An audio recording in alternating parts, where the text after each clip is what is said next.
Il meteo previsto dalle 15 alle 16:30, pioggia di punti allo stadio Mario Battaglini per il quinto turno del campionato d'eccellenza. Si affrontano FMCZ Rugby Rovigo Delta e Polisportiva Lazio. Un match da over 50 per gli amanti delle scommesse. Benvenuto Antonio. Ciao a tutti, buon pomeriggio, buon rugby. La vite da registrare nel motore rosso-blu. Ortiz alla presa, si struttura il drive Rodigino. Cerca la difesa quella della Lazio, ma c'è un buon abbrivio del pack rosso-blu verso la meta ed è Jacques Momberg. Pronto per gli extra point.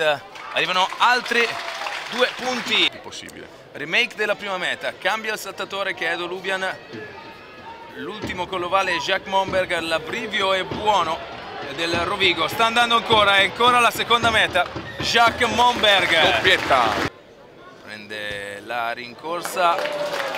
E modella una palla splendida dentro i 22. Chillona ancora per i propri avanti, è Giuseppe Boggiani che pensa sui piedi. Ecco la continuità. La continuità diretta su Jacques Momberg che fa strada, altra fase, velocità, apre tutto, è Francesco Modena, prova lui nel traffico, riesce comunque a fare strada il primo centro rosso-blu, non riuscendo a innescare i 3/4, ma c'è Massimo Cioffi sgusciare e andare oltre i placcaggi. Leo Mantelli dice oggi ho il piede, va in avanti.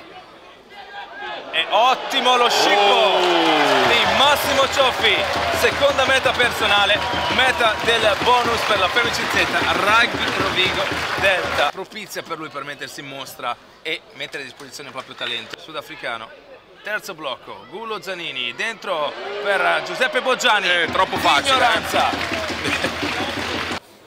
Leo Mantelli mette anche questa, 35-0, in saccoccia l'ovale e renderlo disponibile agli altri. Attenzione, buco centrale di Ceballos, la corsa di Cioffi che va a rincorrere direttamente.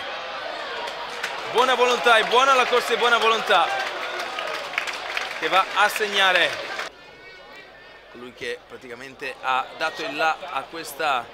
Adesso l'abbiamo capito, quindi Rovigo avanza ancora, il pallone è tra i piedi di Matteo Ferro. Meta tecnica di Rovigo per la squadra rossoblu. Presa di PJ Parker, si struttura il drive avanzante, qui l'abbrivio è perfetto. Bucignat per la meta, Rodigina della rincorsa il mediano rosso-blu, è buona e la infila. E bravo Albertino. A sinistra il team di Montella prova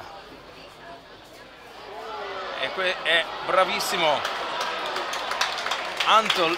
Bravissimo, sì, perché è proprio da 7 questo, proprio fermo sul posto andando a depositare la palla in area di meta. E qui si chiude il match con la FMCZ Rugby Rovigo Delta vittoriosa sul Polisportiva Lazio per 49-12.